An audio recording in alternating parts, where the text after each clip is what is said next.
Thank you very much. Good afternoon, ladies and gentlemen. It's an honor to be here, to be talking in front of you. I wanted to touch on satellite communications, which to us is key. It's what we do. I have been around a long time. My kids think I was born with the dinosaurs, but that's a different thing.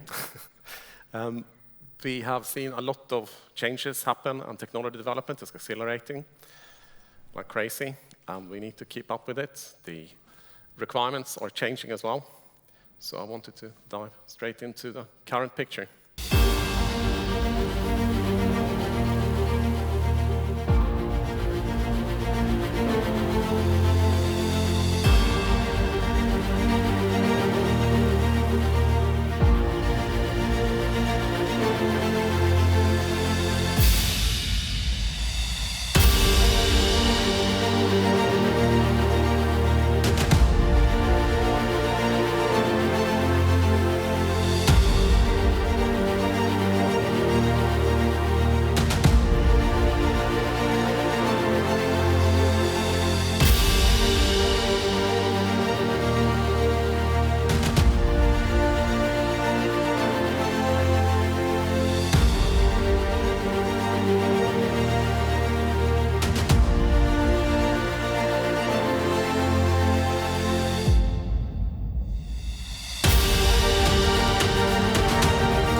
Okay, I wanted to paint a little picture.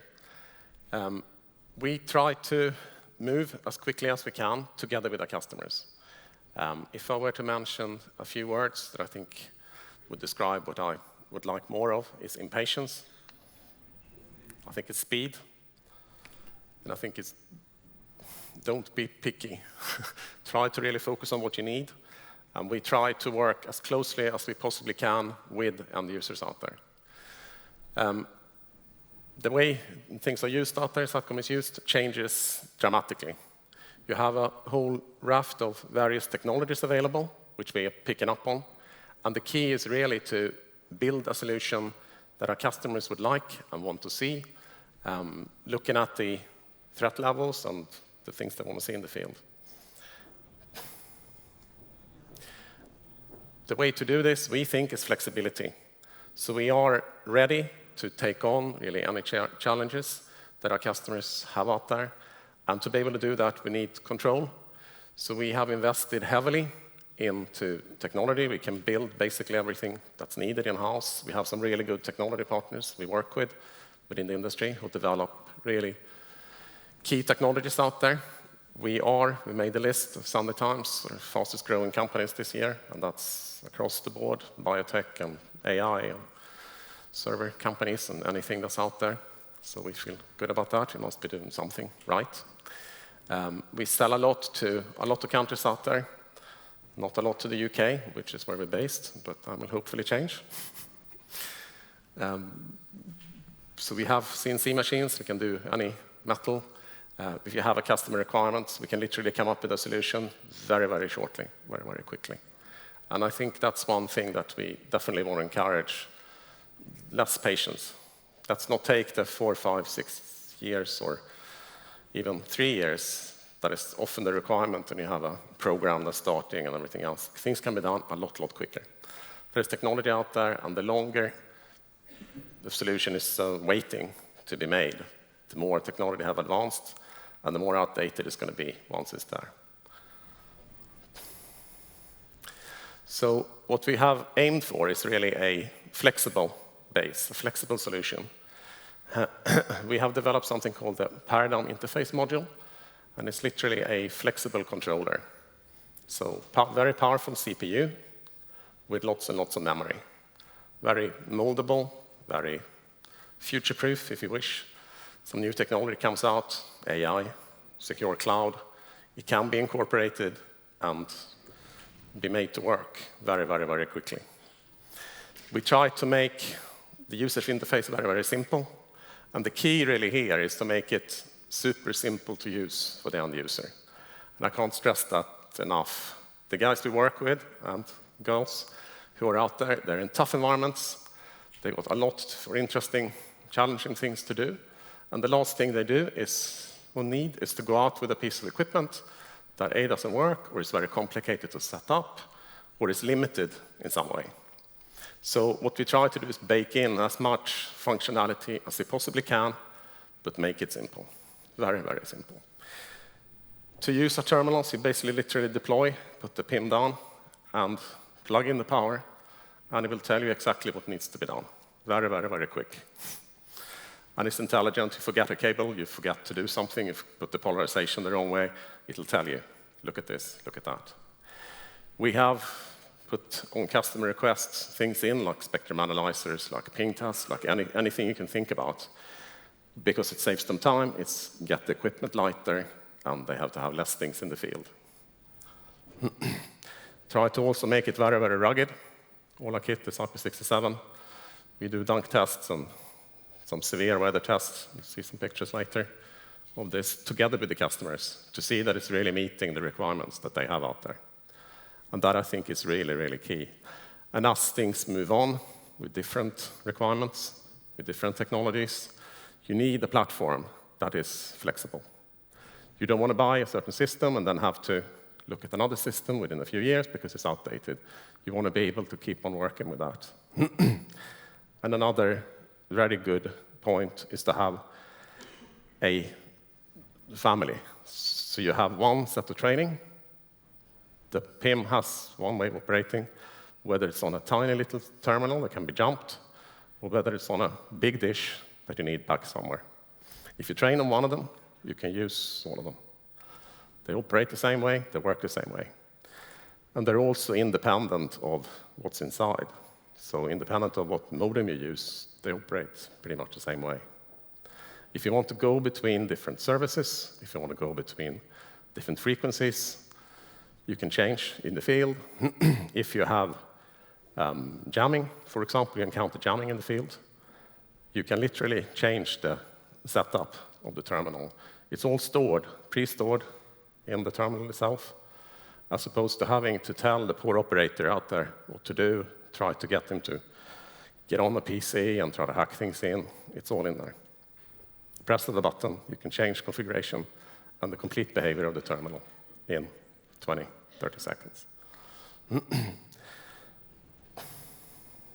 So it's anything from up to 2.4 meter, big system these days. Maybe not as big as some people would like to see them, but plenty big. We work with a lot of different operators, so both on the commercial side, with most of the big operators and a number of smaller operators too. On the government side, we do a lot of X-band, a lot of military KA. The Hornet, which is this terminal, is WDS certified, and there are hundreds and hundreds of this out there. And the users we're working with, they love it for exactly the simplicity, the quick and easy deploy, and the ruggedness. So that is something that is very, very sort of close to their heart for obvious reasons. And also by working very, very closely with them, we also get this feedback. We have our support people and test people and RMA people be the same group. So any problem we get in from the field is automatically channeled in to product development. Is there something we can do about this? We've seen this 2 times now, 3 times. Should we change it? Should we do something different? And if we can, we try to alter it. So the users won't have the problems out there anymore. We use an awful lot of different secure products out there. So you have Transec, you have FIPS 140, whatever the user needs, really. And we have also installed, you see on the middle picture there, the 2 silver connectors, that's external modems. If the end user has something specific they want to plug in, something they don't want to share with anyone else, they can. External modem. It's flown, it's bashed around. It's one case solution, quickly loaded, and off you go. And it's tool-free, quick, up on there. So how does a typical project go then? Well, this is an example that started about 9 months ago. We had a discussion with an end user that we work really closely with, and they have a requirement of quick in, quick out. So their operations are very short in time, because the longer they're on the ground, the more risk that they end up in a situation they don't want to be in. So they wanted also something that's not only quick and rugged, but also very small. So the smaller swap they could have, the better. They often take a plane to work, and they don't always wait for it to land, throw themselves out. So first of all, we wanted a simplicity, and we have that already. So it needed to be part of the same terminals, the same processor, the same boards, same circuit boards are in there, same software, even the same software version. It just recognizes what's connected to it. Could be KU, could be KA, could be mil KA in this case. So the terminal has a lot of different operational theaters, if you wish. The bottom picture there shows it run by a battery. So you can literally plug, this is another challenge for many of these people. You need to use whatever power you've got available. So this can use anything from 12 volts up to 48 volts, DC, or any AC you can find. Typically, they would grab a couple of batteries, and rather than invent some special type of battery or make some funky solution, we have picked up what's typically available out there, BB2590s, the radio batteries that everyone has standardized on. There's an infrastructure in place already, so we have adopted those to go with it. And then, let's make sure it works. So we have done testing. We are fortunate enough to be invited on a lot of the exercises these guys go on, to be out there with them. You see a few things on there. Maybe on the thermal imaging part, you can spot the -40. They go to some interesting places, plus a lot as well. And just make sure it works.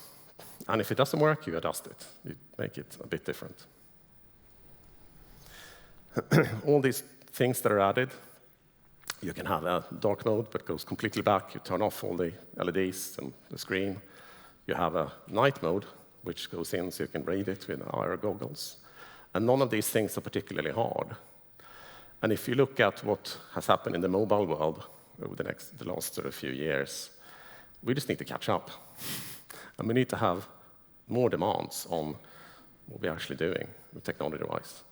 So I would encourage any user out there and any of you to really make more of a push to make things happen quicker. And it's not big programs that are needed, it's not big investments and lots of big discussions. It's more the direct interaction and the blunt communication for us that's needed to be able to go off and do something. We like pushing ourselves, and we like coming up with good things. And for example, you have something called SD-WAN now, software-defined wide area network. So you can plug 2 or 3 terminals in together, daisy chain them, and use different satellites, different orbits, different frequencies. And that's, again, built into the terminals. Again, because the customer wanted it. The top left picture is what you would use if you change the profile of the terminal, the behavior of the terminal. And it's all pre-programmed back at base. So the poor person in the field, if they get jammed, they can literally go on there, either change the frequency or change the configuration, do CDMA, smear the signal out. So you're giving them the tools in the field to do what they need. So we have all our things here. If someone wants to come around and see more of it, you're welcome. Thank you very much.